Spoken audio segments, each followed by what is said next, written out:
Contei, pessoal. Silêncio, vira para frente, prestar atenção aqui. Então, na aula de hoje, nós vamos dar continuidade em nosso estudo da filosofia moderna e refletir sobre os filósofos que estavam à procura de um método. O que é um método?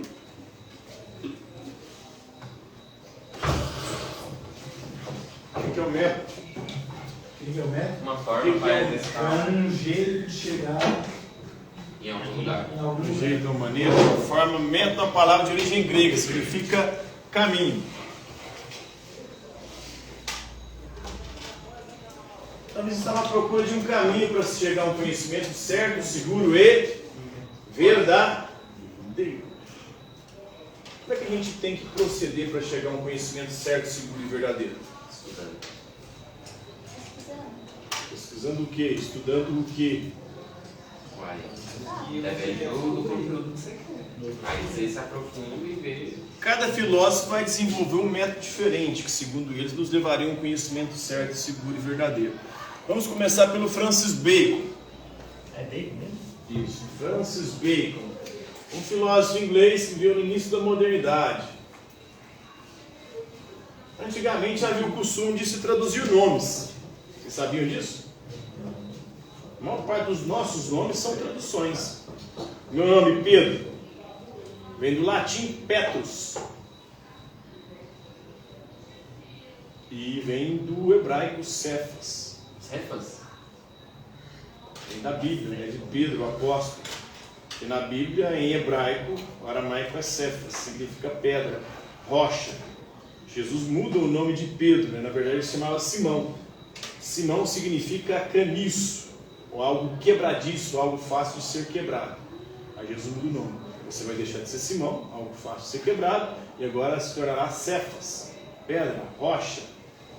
Porque Pedro, tu és pedra, e sobre ti edificarei a minha igreja, e as portas do inferno não prevalecerão contra ela.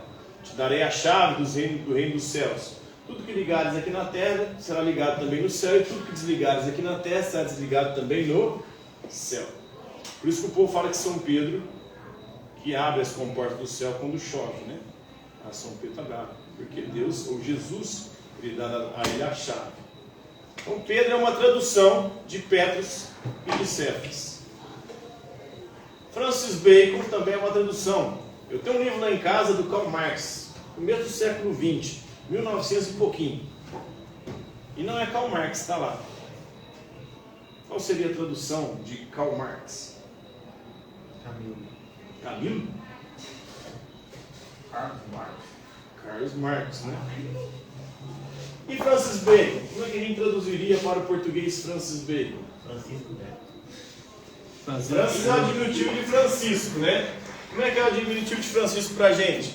Chico. Chico, né? E Bacon? Porco. Porco é Porcs, né? Porcs, né? O que é bacon para nós? Bacon é o nome em inglês. Carne? Chile. Mas tem um nome, né? Bacon. Essa carne, a carne de porco. Que parte dessa carne? Como é que a gente chama? Como é que a gente denomina essa carne? Ou sim. Ou sim, né?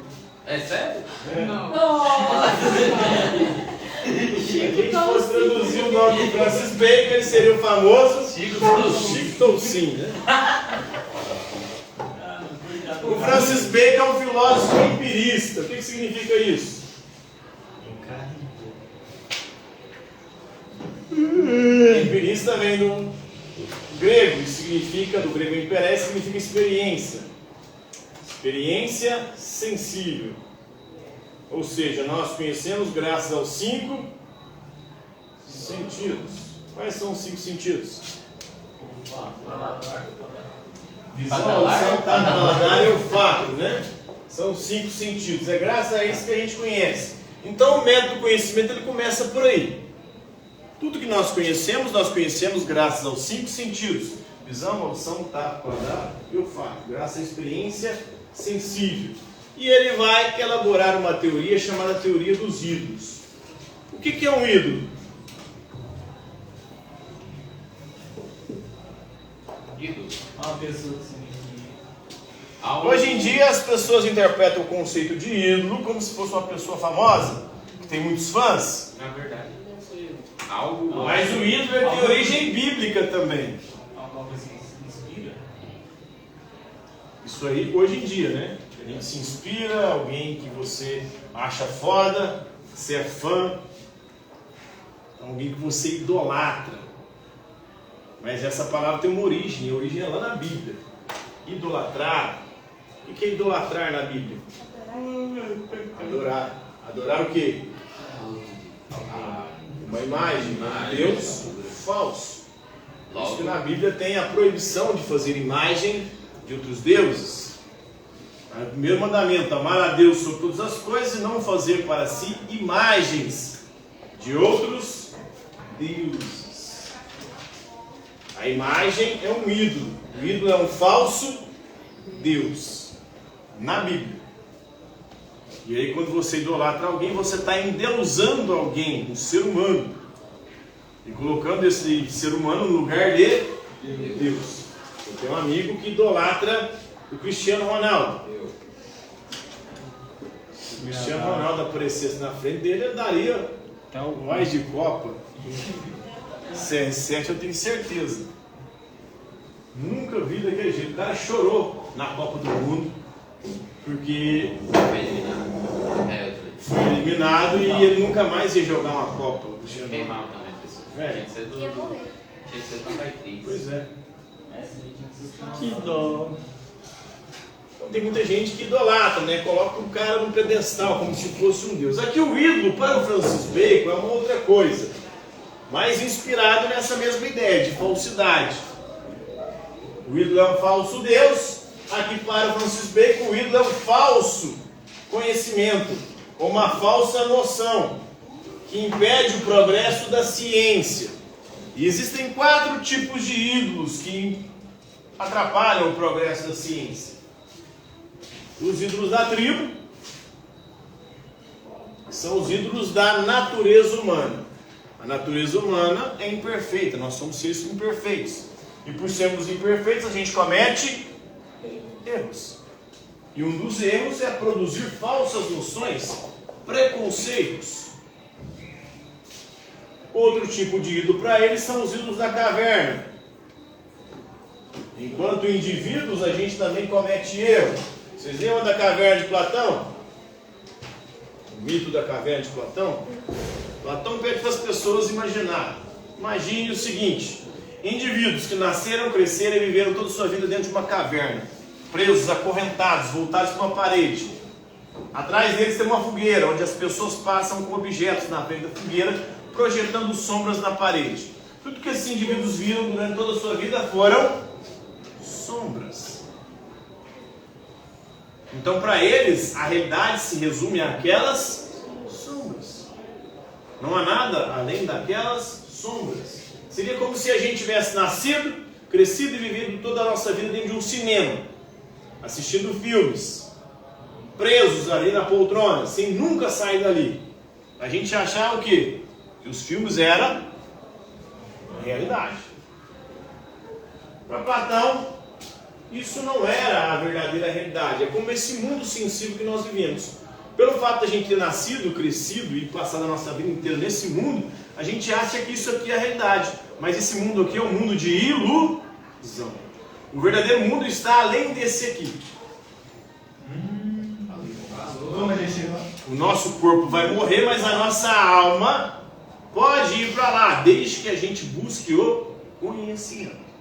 Se você continuar na ignorância, você vai viver reencarnando nesse mundo. E esse mundo aqui é um castigo para sua alma. Sua alma está presa no seu corpo.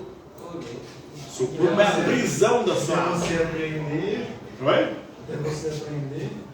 Então você tem que buscar o conhecimento para você se libertar do corpo. Aí você pode voltar para o mundo das ideias, que é o mundo verdadeiro. Esse mundo aqui é um mundo de ilusão, é um mundo de aparências, é um mundo passageiro.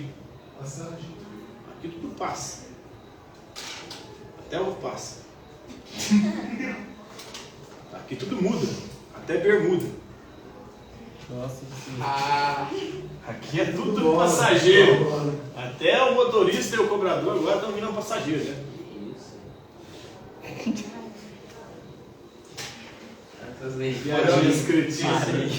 Então, mas ele pega essa noção para dizer o seguinte: reencarnando até aprender a ter conhecimento.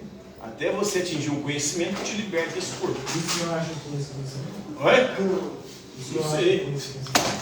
Como é que você vai saber se você acha ou não? Se você vai Pois dar é. Eu posso estar sendo enganado também, né? Achando que isso que eu sei é alguma sabedoria que vai me libertar disso aqui, quando na verdade não. Eu estou acreditando O em senhor ilusões. não tem sabedoria, sabe por quê?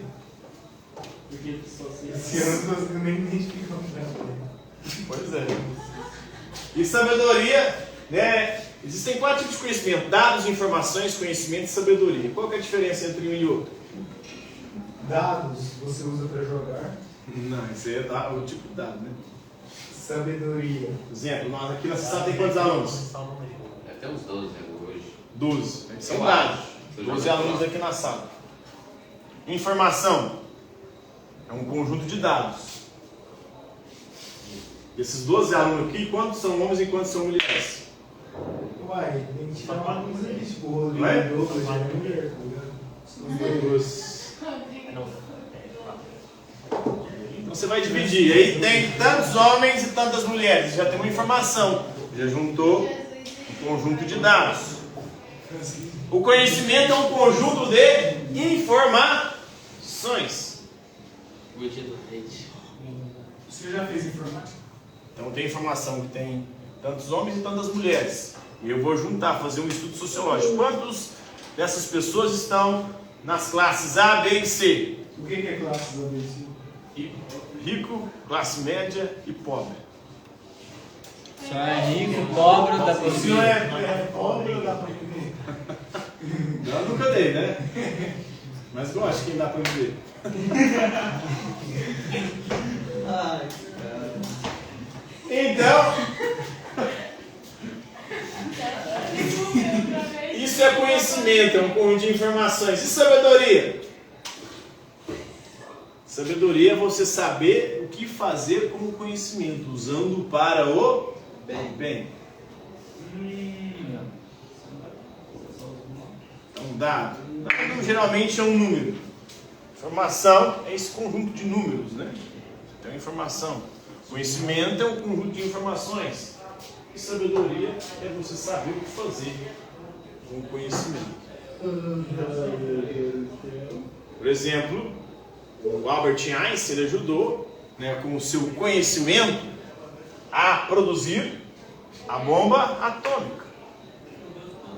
Então ele não teve sabedoria. O conhecimento que poderia ajudar a humanidade acabou gerando destruição, morte e um risco de... Oi? Não, mas não mata todo mundo. Matou gente pra caralho. E por que ele fez isso? Oi? E por que ele fez isso? Na verdade, ele não fez por querer, né? Ele achou que estava ajudando ali nos estudos, né? E iriam contribuir para alguma coisa importante para a humanidade. Porque a bomba atômica, ao mesmo princípio dela, também produz energia. Muitos países aí utilizam a energia que vem como oriunda da energia nuclear. Eles soltam uma bomba. Mas usar essa mesma energia para poder produzir uma bomba que foi jogada em 2 cidades, Hiroshima e Nagasaki, lá no Japão. Mas o ídolo da caverna é os ídolos que a gente usa, as falsas noções que a gente produz enquanto indivíduos, a gente também erra. Tem os ídolos do fora do mercado. No fora e no mercado, o que é importante para você se dar bem? Dinheiro. Para você vender, para ser um bom vendedor no mercado, o que você precisa? Lábia, né? No fórum, diante do juiz, o que você precisa? Lábia. Um bom advogado que vai entrar na mente do juiz, vai mostrar as brechas na lei. Então a linguagem, ela também produz falsas noções, porque a linguagem é equívoca, as palavras têm mais de um sentido. Você fala uma coisa, a pessoa entende outra, e a treta está criada. Já aconteceu isso com vocês? Já. Você falou uma coisa, a pessoa entendeu outra, e virou uma treta, desgraçada. É verdade. A linguagem também produz falsas noções, é mais um tipo de ídolos do fora do mercado, e por último, os ídolos do teatro. O teatro é uma representação da realidade. Você vai lá, os artistas estão encenando. Porque a vida imita a arte imita a vida. Existem alguns ídolos do teatro que são produzidos pela religião, só para terminar aqui. Religião, a filosofia e a própria ciência, que elas produzem falsas representações da realidade. A religião produziu isso durante muito tempo, terra plana, geocentrismo. A filosofia também embarcou nessa. A própria ciência antiga era uma ciência muito mais teórica, que não era empírica, não era prática. Então são os 4 tipos de ídolo aí, segundo o Francis Bacon. Os 4 tipos de ídolo que produzem o quê? Falsas noções, falsos conhecimentos, preconceitos em relação à realidade. Beleza? Acabou o horário, senhor? Oi? Acabou.